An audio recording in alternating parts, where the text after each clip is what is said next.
আমাদের বড় ভুল, বলবো আমাদের বড় ভুল, আমরা ইসলামকে চিনি হুজুর দিয়া। এটি মারাত্মক ভুল। আমার উল্টা হওয়া উচিত ছিল, হুজুরকে চিনবো ইসলাম দিয়া। উনি নিজে ইসলাম অনুযায়ী চলেন কিনা, কোরআন এবং হাদিস অনুযায়ী চলেন কিনা সেটা করি নাই, হুজুর কি বলে সেইটাকে ইসলাম মনে করেছি। এই জন্য ইসলামকে জানার জন্য সব থেকে নির্ভরযোগ্য যে কিতাব, নির্ভুল যে কিতাব, তার নাম কোরআন মাজিদ। তার নাম কি? চিল্লায় বলো। সেই কোরআন আর রসুল, রসুলের চরিত্র সম্পর্কে মায়ের সাথে জিজ্ঞেস করা হয়েছে, মা রসুল্লাহর চরিত্র কেমন? রসুল্লাহ বলেছেন, কোরআন পড়ো নাই? কোরআন তো পড়েছি। কোরআন যদি পড়ে থাকো তাহলে আমার কাছে রসুলের চরিত্র জানতে কেন এসেছো?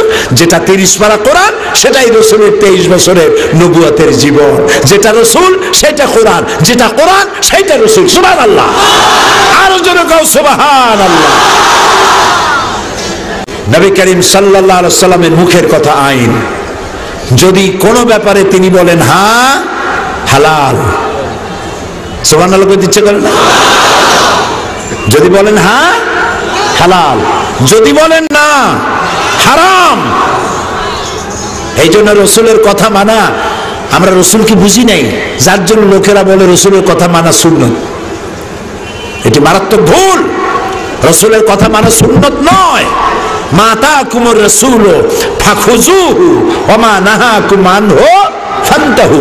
রসুল যা আদেশ করেছেন, যা আনয়ন করেছেন, যা বলেছেন সেটা গ্রহণ করো, যা নিষেধ করেছেন বিরত থাকো। আল্লাহর কথা অনুযায়ী রসুলের কথা মানা ফরজ। নবী করিম সাল্লাল্লাহু আলাইহি ওয়াসাল্লাম তিনি হ্যাঁ বললে হালাল হয়, না বললে, শুধু তাই নয়, হ্যাঁ বললে হালাল হয়ে যায়, না বললে হারাম হয়ে যায়। আঙ্গুল উঁচু করলে চাঁদ 2 টুকরা হয়ে যায়।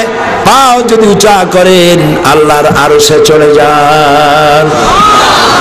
কোন ব্যাপারে যদি আল্লাহর কাছে কিছু বলার দরকার হয়, হাত উঠানো লাগে না, মুখ খোলা লাগে না, মনে মনে ইরাদা হতে দেরি আছে, মঞ্জুর হতে দেরি নাই।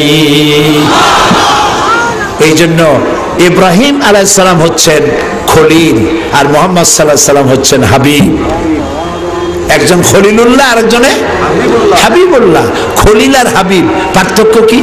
খলিল মানেও বন্ধু, হাবিব মানেও বন্ধু। তাহলে শব্দ দুইটা কেন? দুটো শব্দ এই জন্য, খলিল বলা হয় ওই ব্যক্তিকে, খলিল বলা হয় ওই ব্যক্তিকে যিনি তার বন্ধু, যিনি তার জন্য না পারেন এমন কিছু নাই, সব পারেন। যেমন খলিলের বন্ধু হচ্ছে আল্লাহ। খলিলের বন্ধুকে আল্লাহ। ওই আল্লাহর জন্য ইব্রাহিম আলাইহিস সালাম আগুনে পড়তে পারেন। ওই আল্লাহরে খুশি করার জন্য বউ বাচ্চা মরুভূমিতে ফালাই দিয়ে আসতে পারেন। ওই আল্লাহরে খুশি করার জন্য নিজের কলিজার টুকরা সন্তানের জবাহ করতে পারেন। এর নাম কি? খলিল। আর হাবিব কি? হাবিবের উল্টা। হাবিব এটার উল্টা। এখানে হাবিব হচ্ছেন মুহাম্মদ সাল্লাল্লাহু আলাইহি সাল্লাম, আর তার অপর যিনি তাকে ভালোবাসেন, হাবিব বলে ডেকেছেন, তিনি হচ্ছেন আল্লাহ। এখানে খলিল আল্লাহর জন্য না পারে এমন কিছু নাই, আর এখানে হাবিব মুহাম্মদ সাল্লাল্লাহু আলাইহি সাল্লামের জন্য না পারেন, আল্লাহর জন্য এমন কিছু নাই, সব করবেন, যা চাইবেন তাই করবেন। সুবহানাল্লাহ। নবী